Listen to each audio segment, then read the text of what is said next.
In the arid landscape of New Mexico, nestled on the side of hidden mountain near the small town of Los Lunas, rests an artifact of immense controversy. This is not just any rock. It is an 80-ton basalt boulder that bears an inscription of profound significance. Known as the Los Lunas Decalogue Stone, the inscription is an abridged version of the Ten Commandments. The script itself is a peculiar form of Paleo-Hebrew, a writing system that dates back to the time of the early Israelite kings. Its very existence ignites a tantalizing and fiercely debated possibility that a Semitic people reached the Americas long before Columbus. This idea challenges the very foundations of accepted historical timelines and New World exploration. The story of the stone's modern discovery is as murky as its alleged origins. 1933, Frank Hibben, a young and ambitious archaeologist from the University of New Mexico, brought the stone to public attention. Hibben claimed that a local guide, who had known of the stone since his childhood in the 1880s, led him to the site. This timeline is a critical piece of evidence for those who believe in the stone's authenticity. Proponents argue that, in the 1880s, the specific Paleo-Hebrew alphabet used on the stone was not yet fully deciphered or widely known. This would make a contemporary forgery by a local prankster highly improbable. Hibben himself was a staunch defender of the inscription's antiquity. He described the carvings as being covered in a thick layer of lichen and patination, suggesting they were many centuries old. However, the credibility of Frank Hibben himself has become a central point of contention in the debate. Throughout his career, Hibben faced serious accusations of academic fraud in other, unrelated archaeological projects. These allegations have cast a long and dark shadow over his testimony regarding the Decalogue Stone. Skeptics argue that if he could fabricate data elsewhere, his claims about the stone must be viewed with extreme suspicion. Thus, the debate splits into two main camps: those who see an authentic artifact and those who see an elaborate hoax. The arguments for the stone's authenticity are compelling to its supporters. The alleged 1880s sighting remains a cornerstone of their position. Furthermore, some geological analysis has lent credence to the idea of an older origin. In 1985, geologist George Morehouse conducted a study of the stone's weathering. He compared the patination within the inscription to that of a modern graffito dated 1930 found nearby. His conclusion was that the Decalogue inscription could be between 500 and 2,000 years old. Linguistic arguments also play a role, with some researchers noting the complexity of the script. They suggest that a modern forger would have found it difficult to create such a specific and unusual mix of characters. However, the arguments against the stone's authenticity are numerous and powerful. The cloud over Frank Hibben's professional reputation is perhaps the most damaging piece of evidence for the prosecution. Linguistic analysis by skeptics tells a very different story from that of the proponents. Many experts point to numerous stylistic and grammatical errors within the text. The inscription appears to be a strange medley of Paleo-Hebrew, later Samaritan, and even ancient Greek letter forms. This eclectic mixture, they argue, is the hallmark of a modern creator working from multiple, incomplete sources.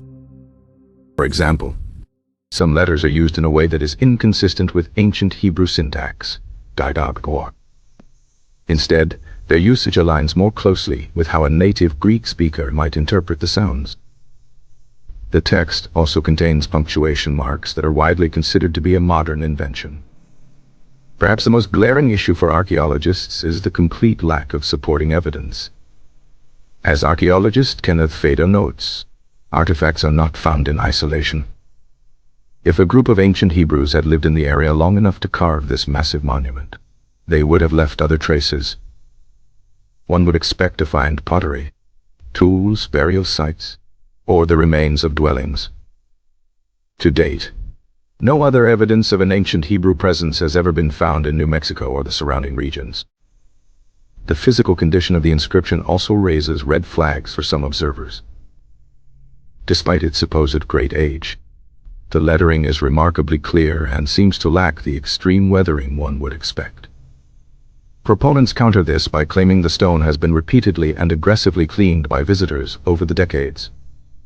This cleaning, they admit, has unfortunately destroyed the original patina, making reliable scientific dating of the surface impossible. Adding to the hoax theory is an oral tradition from within the University of New Mexico itself. This story suggests the inscription was created as a prank by two of Hibben's own anthropology students in the 1930s. Over the years, various alternative theories have been proposed to explain the stone. The renowned but controversial linguist Cyrus Gordon championed one of the most interesting hypotheses. Gordon suggested the inscription was not ancient Israelite, but rather a Samaritan mezuzah. Unlike the small doorpost mezuzahs used in Judaism, ancient Samaritans often created large stone markers with the Decalogue. Gordon proposed a possible origin in the Byzantine era, suggesting a group of Samaritan refugees could have made their way to the New World. However, this theory has a significant flaw. The text on the Los Lunas stone follows the traditional Jewish Masoretic version of the commandments. It does not match the Samaritan version, which contains significant textual differences, including a different 10th commandment. Another fringe theory connects the stone to Mormon pioneers. It has been speculated that Mormon soldiers, part of the U.S. Army during the Mexican-American War, could have carved it. This is based on the Mormon belief in an ancient Israelite presence in the Americas. However, this theory was debunked by Mormon scholars themselves. A group from Brigham Young University visited the site in 1953 and dismissed the inscription as a modern fake, noting its pristine condition. Today, the Los Lunas Decalogue Stone remains an object of intense fascination and widespread skepticism.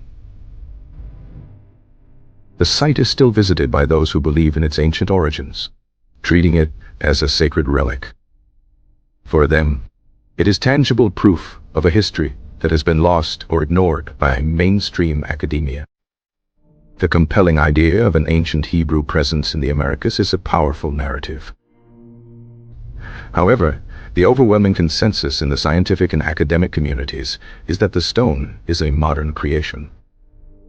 The significant questions surrounding its discovery, the linguistic anomalies, and the complete lack of archaeological context are too great to ignore. Until more conclusive, verifiable evidence comes to light, the inscription on Hidden Mountain will remain a mystery. It serves as a classic case study in the conflict between belief, evidence, and the enduring allure of a good story. The stone's narrative is a complex tapestry woven with threads of history, archaeology, linguistics, and human ambition. Each character etched into its surface represents a point of data for one side and a point of contention for the other. The debate highlights the rigorous standards of proof required in the field of archaeology. Extraordinary claims, such as pre-Columbian contact, demand extraordinary and irrefutable evidence. The Decalogue Stone, for all its intrigue, has so far failed to meet that high bar.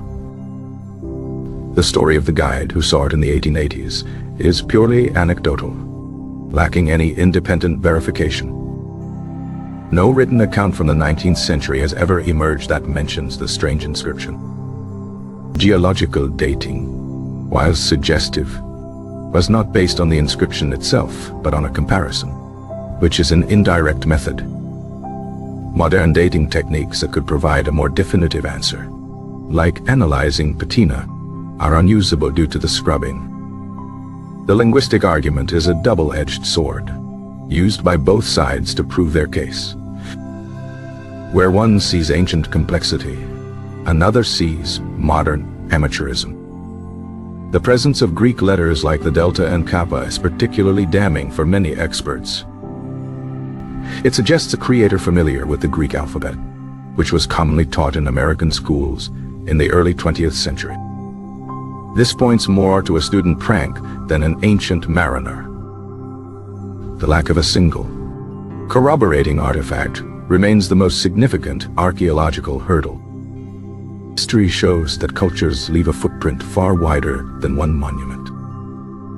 The mystery is also kept alive by the nature of the inscription itself, the 10 Commandments. This imbues the rock with a religious significance that transcends purely scientific debate. It becomes a matter of faith, not just fact. For some, it is a testament to the global spread of ancient biblical traditions. The stone has been adopted by various groups as evidence for their own particular historical or theological beliefs. This cultural adoption complicates any objective assessment, as the stone is no longer just an artifact but a symbol. The controversy surrounding Frank Hibben cannot be overstated. His proven fabrications at other sites, like the Sandia Cave, make it difficult for academics to trust any of his uncorroborated discoveries. He was a charismatic and persuasive figure, but his legacy is one of brilliance marred by academic dishonesty. Therefore, his role as the primary authenticator of the stone is deeply problematic. If the stone is a hoax, it is a remarkably persistent and well-crafted one. The creator would have needed a specific, if imperfect, knowledge of archaic scripts. They also would have needed the foresight to plant a story of its existence decades earlier. This level of planning suggests more than a simple student prank. Yet, the alternative of an ancient voyage is even more extraordinary. It would require a group of people to survive a transatlantic journey, travel hundreds of miles inland, and establish a presence. They would have done all this without leaving any other trace of their culture.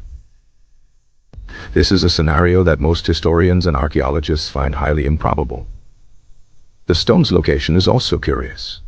It is not in a prominent, easily accessible place. Why would a culture choose such a remote spot for a monumental inscription? Proponents might argue it was a sacred, hidden spot. Skeptics might argue it was chosen to be discovered later as a mysterious find. The cleaning of the stone by well-meaning visitors is a tragic chapter in its story. This act of reverence has permanently removed the possibility of certain scientific verifications. It demonstrates the tension between public fascination and scientific preservation. The stone sits at the intersection of local folklore, religious belief, and academic debate. Its narrative continues to evolve as each new generation discovers its story.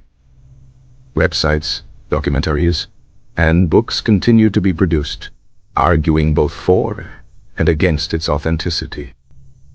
The mystery itself has become more famous than the stone. It is a powerful reminder that some questions may never have definitive answers. The truth of its origin, whether ancient or modern, may be lost to time. Perhaps the carver, whether a 1930s student or an ancient Samaritan, intended for this enduring enigma. The stone's value may not lie in its origin, but in the conversations it provokes. It forces us to question how we know what we know about the past, challenges our assumptions, and demands a critical examination of evidence. The stone reflects the human desire for connection to a grand, ancient past. It speaks to a hope that history is more mysterious and interconnected than we imagine. The debate over the stone is a microcosm of larger debates in archaeology about diffusionism versus independent invention. Did ideas travel across oceans, or did similar cultures arise in isolation? The Los Lunas Stone, authentic or not, forces this question into the spotlight. The state of New Mexico has placed the stone under its protection as a cultural property. This acknowledges its importance, regardless of the ongoing academic dispute. The land was eventually purchased by the Archaeological Conservancy to ensure its long-term preservation. Visitors can still see the stone, though it is now protected by a fence to prevent further damage. Fence is a symbol of the stone's troubled history with the public. Ultimately, the Los Lunas Decalogue Stone is a paradox. It is an ancient artifact that is almost certainly modern. It is a Hebrew text that contains Greek letters. It is a historical record with no history. It is a sacred object born from either deep faith or deep deception. The final truth may never be chiseled in stone.